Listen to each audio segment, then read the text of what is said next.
Tem gente que sorri todos os dias, enquanto enfrentam batalhas em silêncio. Ansiedade, medo, cansaço emocional, tudo isso precisa de cuidados. E foi pensando nisso que o Sintriep oferece o acompanhamento psicológico para os associados, associadas e todos os seus dependentes.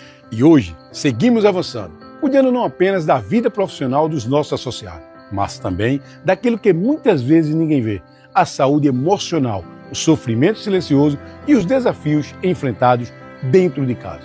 Nosso compromisso agora também é acolher famílias, oferecer atendimento psicológico e estender cuidado especial às crianças atípicas, porque dignidade também é ser ouvido, cuidado e respeitado nos momentos mais difíceis.